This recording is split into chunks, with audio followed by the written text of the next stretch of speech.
Greetings, people of Earth. Welcome back. My name is Jax, and today we're talking about chapter 24 of the Tao Te Ching. I have a bit of a problem with the translation in the specific book I'm using. This translation is translated by James Trapp, and in this one, as you know, he's titled this chapter Leftover Food and Aimless Journeys. Sometimes this particular chapter is translated as overeating and aimless journeys, something like that.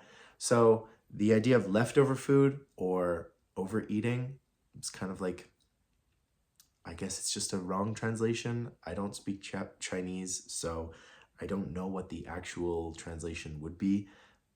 As we know, the Tao Te Ching is translated in multiple ways, but I am going to talk about both potential translations because I think the idea of like overeating or gorging yourself serves a really important focus for this particular chapter and the insight and the wisdom within it. I think you lose some of the meaning if you call it leftover food. It doesn't really translate well, and so I don't like the way he's done it, so I'm gonna do it my own way as well. But I'm gonna read it and then we'll talk about it. Leftover food and aimless journeys. You cannot stand firm on tiptoe. You cannot walk straight with your legs wide apart. A man who prizes display will not shine. A man who exalts himself cannot serve as a model. A man who pushes himself forward will not achieve recognition. A man who boasts will not be celebrated. In terms of the Tao, they are like leftover food and aimless journeys. These actions are odious to the natural order. A true follower of the Tao eschews them. So, essentially, we're talking about humility. We're talking about self-aggrandizing and making yourself more important, more central to the story than you actually are. As we know from Taoism, we're supposed to go with the flow. We aren't supposed to focus on our image or our self-worth. We're supposed to be more internalized beings. We're supposed to focus on the things going on in here rather than the appearance, rather than the shape or the form that you take.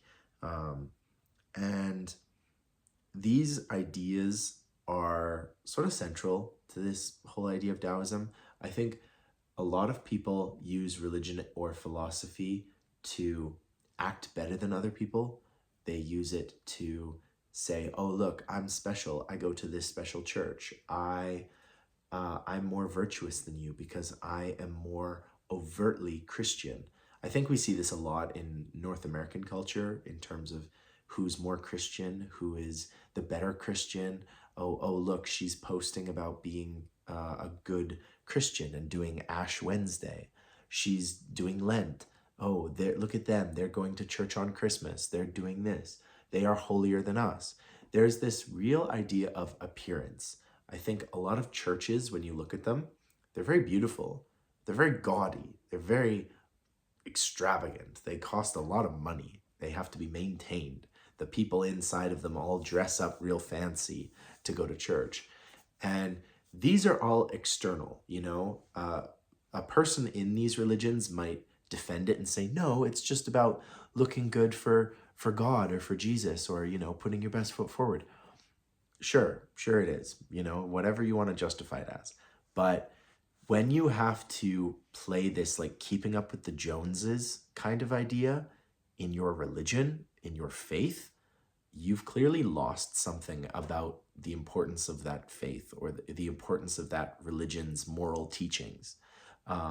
Because ideally, your religion or your philosophy wouldn't impact your physical appearance in any way, other than maybe making you healthier, maybe making you eat healthy and exercise and those sorts of things.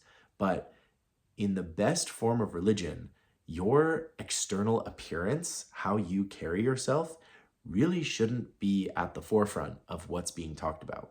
That's like a chauvinistic external beauty braggadocious kind of idea. I shouldn't have to care what you look like when you go to church. Like, it shouldn't matter. The idea of church clothes, like, oh, we have to look nice because everyone's going to be talking. Like, what kind of church is this? Like, if your church is subject to gossip and to external ideas of what's right and what's proper and what's okay, rather than the internal struggle of your soul and your morality, you've lost something in your religion. And I'm not criticizing anyone in this way. I've done it too. And I do it when I go to school. I do it when I go to work. When I see family, I care about how I look. And we all make those mistakes. And it's not about judging them, but it is about the underlying moral foundation of your faith, of your ideology. So, again, I'm not criticizing anyone's religious beliefs for how they dress in church or what their church looks like, but I'm saying you should care a lot more about the morality and where you're going with your life and who you are as an internal human being, rather than what tie are you going to wear at church tomorrow. And I think everybody innately knows this, but we tend to get caught up in the bells and whistles of religion or of spirituality, when in fact it's the meat and potatoes of the religion that you should really care about. It's, what does it make you feel? What does it make you do? How do you view yourself as a good person? Those sorts of things. Far more important than your physical appearance, which I think is pretty obvious. So that's the first part. Another factor, and we can just remove religion from this whole conversation for this next part, is just how we carry ourselves, how we put ourselves forward. Like, it seems like today everyone is a bit of a model, everyone is a bit of a social media person, especially from my experience, because it's partially what I do for a living. And it can be very difficult to make yourself sit down and just calm down a little bit. When you take a really great picture of yourself and you post it and everyone's talking about like how great you look and that kind of thing, it can be really easy to start seeing yourself as something bigger than you are. Seeing yourself as, oh man, like I'm a model, I'm an influencer, like I'm, when in reality, those things really don't matter. Those things really are so superficial. Just as when you do something embarrassing, nobody remembers it. Nobody will remember that fire picture you took of yourself 5 years ago. It's just, those things fade away. Those things are surface level. No one really cares. And, you shouldn't let it affect how you view yourself internally. You shouldn't view yourself as some beautiful outwards human with imperfections. You have imperfections. You have these normal struggles. We all age, we all lose weight, gain weight, grow, shrink. We all do these things. And so this idea of like outwards beauty and this perception of like, oh, I have to put my absolute best foot forward, I have to edit my photos and make myself look unhuman or inhuman. We don't have to do that. We just have to focus on who we are inside. Like, it really shouldn't matter at the end of the day what I look like, whether what I say, what I do, how I act, those things are far more important than the external appearance of myself. Final point. Again, the title of this chapter is Leftover Food and Aimless Journeys. I'm going to interpret it as overeating because I've seen that in several different translations of the Tao Te Ching. That's what I want to talk about. So not even that long ago, like even a few hundred years ago, the idea of where you were going to get your next meal from was uncertain. You didn't know for sure where you were going to get your next meal, when it was going to come. Your ancestors and, maybe even yourself or your parents or your grandparents or your great-grandparents had food instability. So a natural part of the human, or of the animal kingdom, I should say, is gorging when food is abundant. When the tribe kills a deer, everybody feasts and they put on some weight, because you don't know when your next meal and where it's coming from, when and where it's coming from. And so this evolutionary tendency has been built into all of us. And now that many of us in the Western world, in North America, in places all around the world, have a gluttony of food. We still engage in this like overeating behavior, whether we go to a buffet, whether we order too much food, whether we just get super hungry and decide to just treat ourselves. This whole idea of gorging on food has become a real problem because, I think as of this year or last year, there are more people overweight than there are underweight on the planet. Overeating has become our biggest societal problem, which is incredible, which is insane. It's probably a better problem to have than starvation, but it is still a problem nonetheless. And just as we have to watch that tendency had this underlying help back in the day. Because of our modern world, it's a problem. But back in the day, this overeating or gorging on berries or, building some weight for the winter, that would help you survive. That was the difference between life or death. And now we have to manage this behavior that we have. And just like that, exactly like that, we have to manage the behaviors that we express in a day-to-day life, showboating, living without virtue, just jumping at every situation without any self-control or long-term goal setting. You have to restrict yourself in certain ways. You have to stop yourself from engaging in behavior that is self-sabotaging, that is detrimental to your health or other people around you. And it can be a very difficult balance. Like we talk about in Taoism, we talk about balance a lot. It's a balance. You have to go with the flow. You have to make sure it's not too much of this, not too much of this, but it's this right middle ground.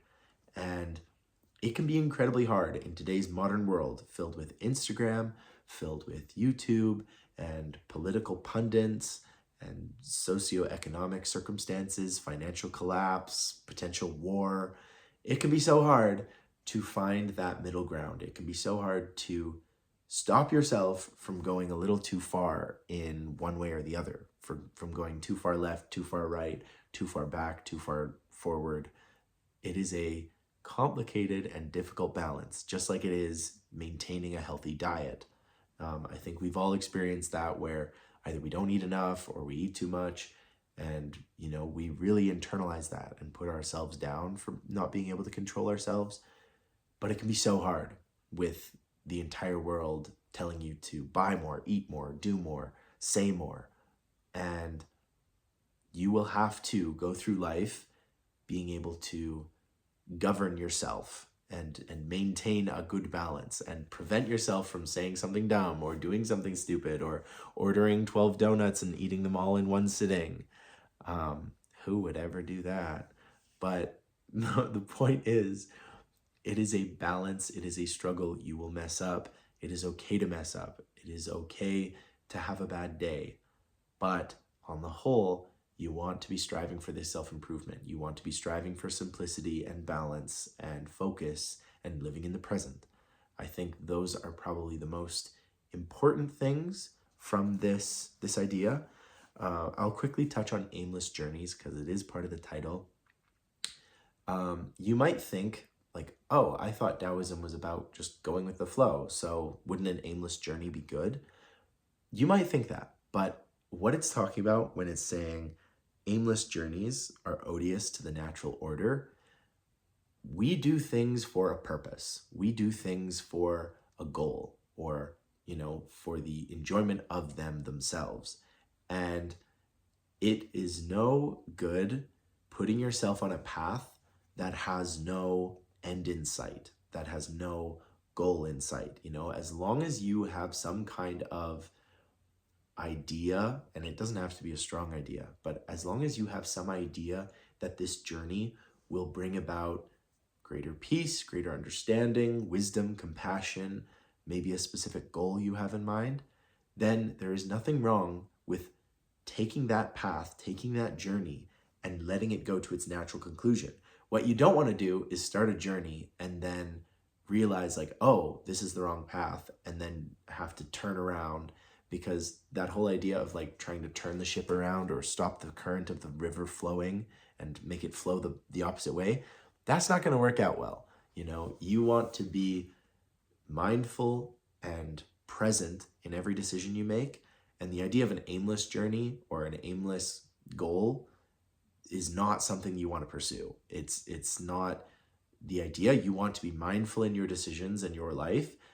Taoism, I think a lot of people kind of mistake Taoism as this like, well, just live and, you know, it'll turn out. No, Taoism is this like mindful, thoughtful, living in the present moment, being compassionate and understanding about your goals. It's not just like, oh, I'm just gonna wing it my whole life. Like that's really like missing the point of Taoism. That's taking it to the kind of absurd conclusion. You're not supposed to take it that far. Like it's supposed to be going with the flow. When a situation arises, you believe that you can deal with that situation in the moment with the resources you have. You're not going to be anxious about it like 5 weeks before it happens. You're just going to allow yourself to get to that crossroad, to get to that decision, and have the tools available to navigate that path the way it should be, the way you should have always have done it. It's not just like care to the wind and I'm gonna just wing it my whole life. Like it's a thoughtful, compassionate understanding of the way the universe works and the way it moves. And it's not about fighting the universe. It's about, you know, moving through it in the least resistive possible way, just in an enjoyable, mindful way. So an aimless journey is not what you're looking for. I think a lot of people kind of mistake that in Taoism and think like, oh, well, Taoism is supposed to be all about aimless adventure. It's like, no, that's that's something totally different. That's like some chaos theory, like it'll be what it'll be kind of thing. But Taoism is a little more nuanced than that. It can have elements of it, but it's not just devil may care. Here we go. So that's my 2 cents. That's my thoughts. Let me know what you think. If you have a different translation, let me know what your translation says and how you interpret it. Thank you very much for watching. I hope this was an interesting one. We talked about a lot of stuff, so hopefully there'll be some good comments. And as always, guys, I will talk to you guys tomorrow.